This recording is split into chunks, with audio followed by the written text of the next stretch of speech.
Hi folks, I've been asked to do this video log and it's basically about the Welsh language. Now, on a sincere level, I believe that out of everything that we've lost in this land, we've got the Welsh language, and although much of Welsh history has been completely invented, the Eisteddfod, the Gorsedd, the Druids, Celts and all the rest of it, the language itself has very much stayed there.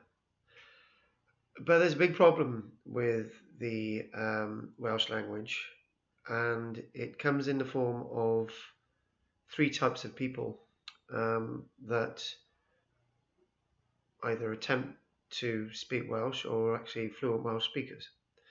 Now, my experience of people that speak Welsh is that they're really genuine people that feel that the language is very important and it's their first language, and they will make an effort to understand you if you're a Welsh learner or your Welsh isn't brilliant, to communicate with you.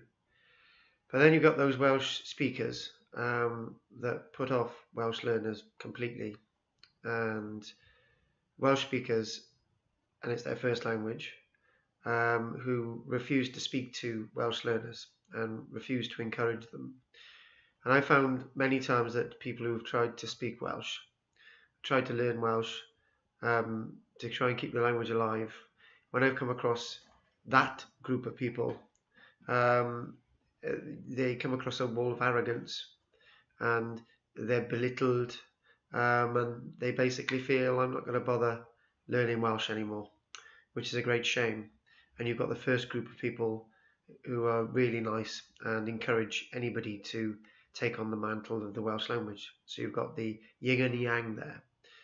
And my experiences really of the Welsh language are really mixed. When I was in comprehensive school, we were encouraged not to learn Welsh. I was deterred from doing Welsh GCSE.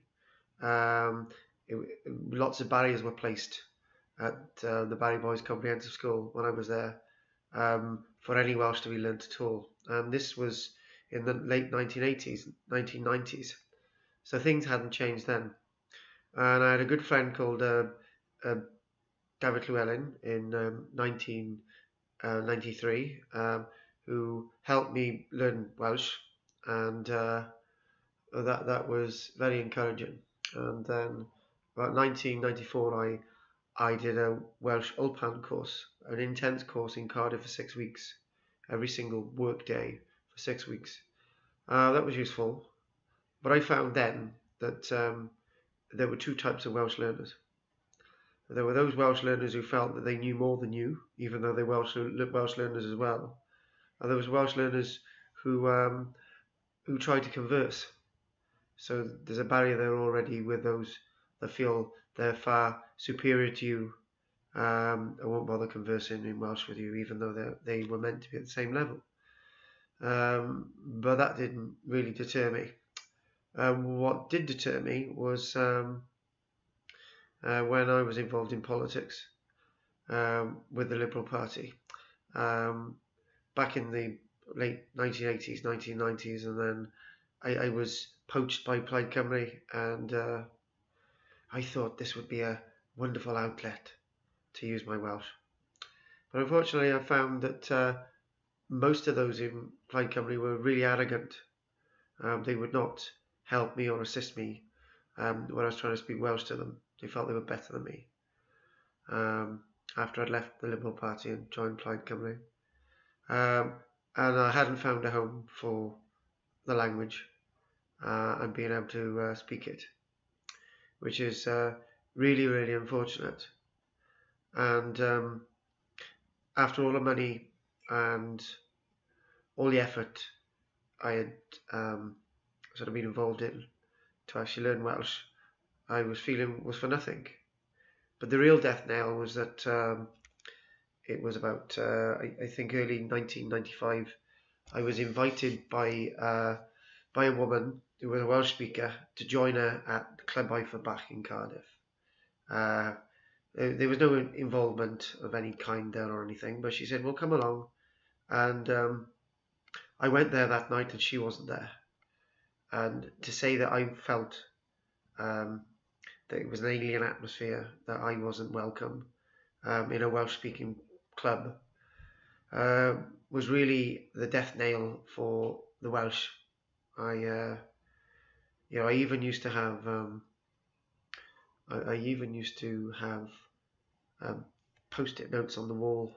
I actually tried um, 1995, late 1995, to try and re-engage with the Welsh, but I'd been so put off by those horrible second category of um, Welsh speakers, and those really nice Welsh speakers, those genuine Welsh speakers, were far and few between, and I really didn't come across them anymore. So I just gave up.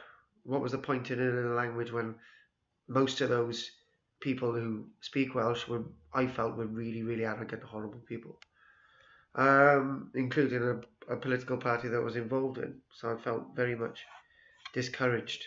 There were people in Plaid Cymru that did actually speak to me in Welsh, but they were far and few between. So I just gave up. But I think more recently, last year, when we went to North Wales, I remember going into a petrol station in North Wales, and I had a conversation with the woman behind the counter in Welsh. I thought, blimey hell, I've obviously remember it. So that was good. That was encouraging. And then the problem is, what I feel is that my form of Welsh is a textbook Welsh, because that's the format I learnt it in university. And the biggest problem with textbook Welsh is that those that are learning Welsh at school are learning a different form of Welsh.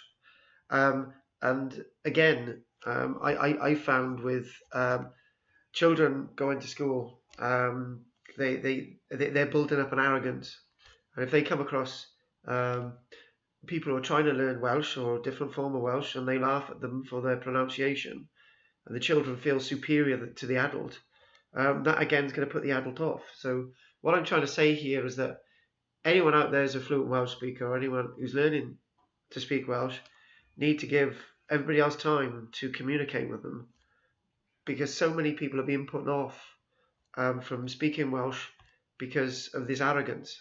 So children out there who are learning Welsh at school, if anyone comes up to you to start speaking Welsh, try and converse with them. Don't laugh at them.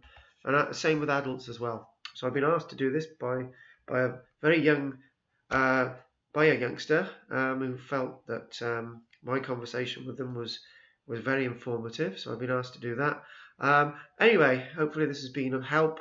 So go out there, keep the only main tradition that we've got in Wales alive, the Welsh language, the British language actually, and go out there and be encouraging, and don't be arrogant.